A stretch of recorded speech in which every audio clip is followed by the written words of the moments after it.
Immunizations promote immunity by activating the adaptive immune system to promote microbe-specific antibodies. These circulating antibodies protect against infection by binding to invading microbes and disabling them. Based on standardized schedules, routine vaccinations are performed during well-child visits at specific ages.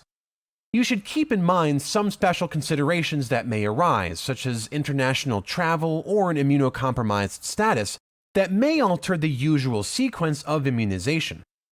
Families will often have questions or concerns about vaccines, and you play an important role in providing education about vaccine safety and benefits.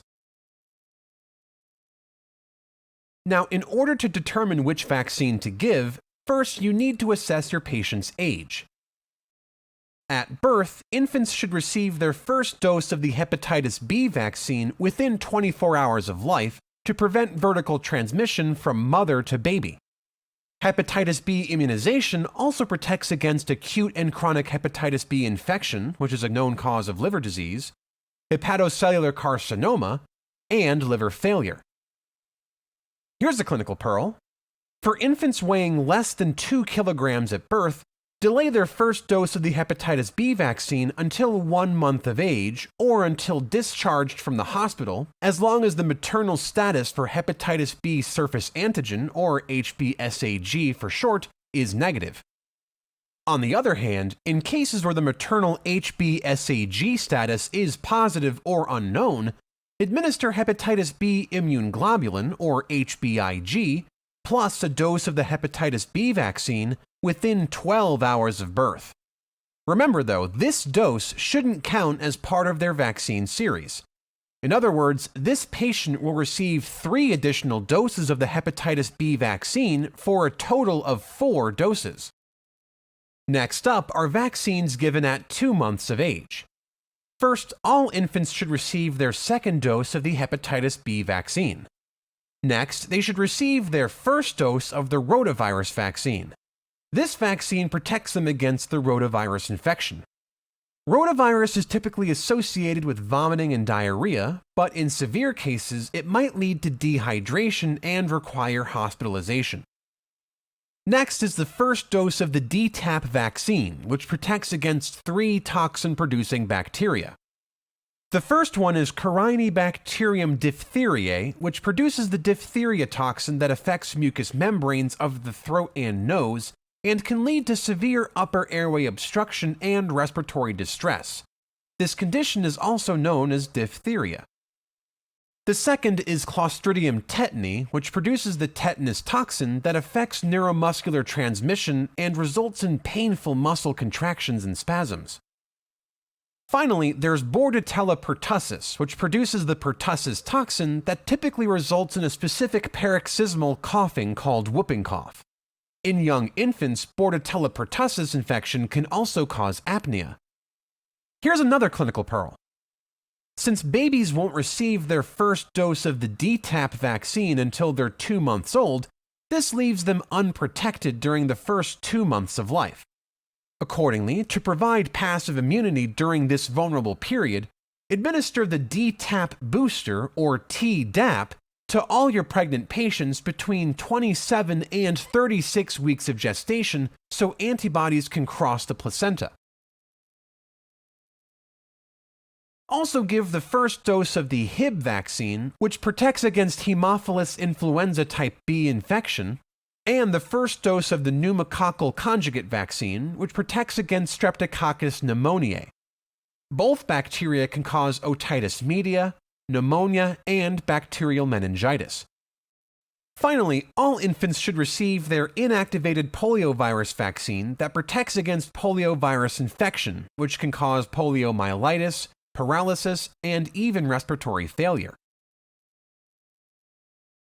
Next, at the 4-month visit, infants should receive the second dose of rotavirus, DTaP, Hib, pneumococcal, and poliovirus. Similarly, at the 6-month visit, they should receive their third dose of Hep B, DTaP, pneumococcal, and inactivated poliovirus vaccines. Keep in mind that some vaccines have different formulations that come with unique dosing schedules. For example, the rotavirus and Hib vaccines have 2-dose and 3-dose formulations, so if the infant is receiving the 3-dose formation, at this point they should receive their 3rd dose. At this age, infants can also receive their first doses of influenza and COVID-19 vaccines. The influenza vaccine, commonly called the flu shot, protects from influenza, an acute respiratory illness that can cause viral pneumonia and may require hospitalization. When they receive their first influenza vaccine, they should receive a 2nd dose 1 month later. Subsequently, they can receive the influenza vaccine annually. On the flip side, the COVID-19 vaccine protects against variants of SARS-CoV-2 virus, which causes an acute respiratory infection that can progress to viral pneumonia and acute respiratory distress syndrome, requiring hospitalization. The first time a child receives a vaccine against COVID-19, they should receive either a 2- or 3-dose series. After that, guidelines vary based on age and include boosters to protect against newer coronavirus strains. Okay, next up are vaccines for a 12-month-old. At this age, infants should receive their Hib booster and 4th dose of pneumococcal conjugate, as well as their first dose of MMR, varicella, and hepatitis A vaccines. The MMR vaccine protects against measles, mumps, and rubella viruses. The measles virus is a highly contagious virus that causes measles, also known as rubeola, which is associated with a specific morbilliform rash. In severe cases, the virus can lead to complications like pneumonia or even encephalitis. Next up is the highly contagious mumps virus that's typically associated with bilateral parotid gland swelling resembling chipmunk cheeks. Rarely, it can cause orchitis, meningitis, or encephalitis. The last one is the rubella virus, which causes rubella, also known as German measles or 3-day measles. In healthy individuals, this virus typically causes a mild illness with rash, but in pregnant people, it can affect the developing fetus and cause congenital rubella syndrome. Next, the varicella vaccine protects against the varicella-zoster virus. Primary varicella infection, also called chickenpox, is a highly contagious infection characterized by a pruritic vesicular rash. Rarely, it can lead to complications like pneumonia and encephalitis. Finally, the hepatitis A vaccine protects against the hepatitis A virus. In young children, this virus typically causes acute gastrointestinal manifestations like diarrhea and vomiting. On the other hand, in older adults, it can affect the liver and progress to liver failure. Here's another clinical pearl. Routine vaccination during childhood contributes to herd immunity, a phenomenon in which high levels of immunization within a community protect vulnerable populations from disease. Vulnerable individuals include those who cannot receive certain vaccinations, like patients with allergies, immunocompromised individuals, and pregnant people.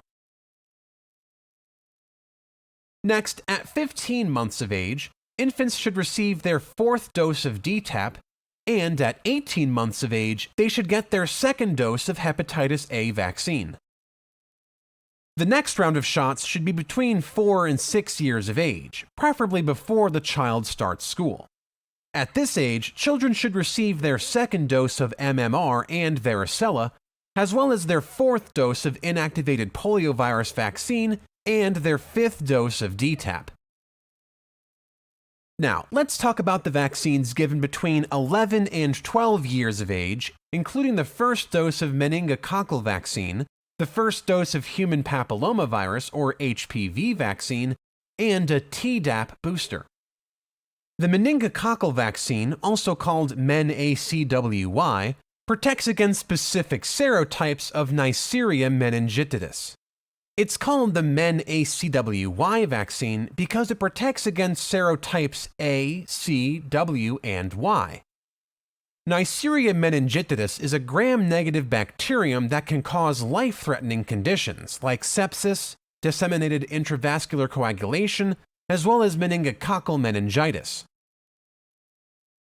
Next, the HPV vaccine protects against infection from various strains of human papillomavirus, which can cause genital warts. Chronic HPV infection can also result in cervical, vaginal, penile, anal, and throat cancers. The HPV vaccine schedule depends on the patient's age and vaccine formulation. Usually, children ages 9 to 15 years should receive a 2-dose series, with doses spaced at least 6 months apart, while patients older than 15 years should receive a 3-dose series. Finally, Tdap is a booster for the DTaP series. The lowercase letters D and P represent a reduced dose of the diphtheria and pertussis components in the Tdap booster as compared to the DTaP vaccine. From this age on, children should receive the Tdap booster at least every 10 years. Here's another clinical pearl. Remember, although we haven't listed specific vaccinations for children ages 2 to 3, 7 to 10, or 13 to 15 years here, these patients should be receiving a flu shot and COVID-19 vaccine as indicated by age. Alright, finally, let's discuss the vaccines that children 16 to 18 years old should receive. These include the second dose of meningococcal ACWY at 16 years of age, and the first dose of their meningococcal B series prior to starting college. Like meningococcal ACWY, the meningococcal B vaccine protects against infection with Neisseria meningitidis. Now, one last clinical pearl. Avoid giving a vaccine to a patient with a known severe allergy to a vaccine component or previous history of anaphylaxis after a vaccine. Additionally, don't give live attenuated vaccines like rotavirus, MMR, and varicella to immunocompromised children, because these vaccine strains can cause active disease in patients with an impaired ability to fight infection. Alright, as a quick recap, pediatric immunization promotes immunity by activating the adaptive immune system to produce microbe-specific antibodies. Routine vaccination is recommended for most children, and vaccines are typically given according to a standardized schedule during well child visits.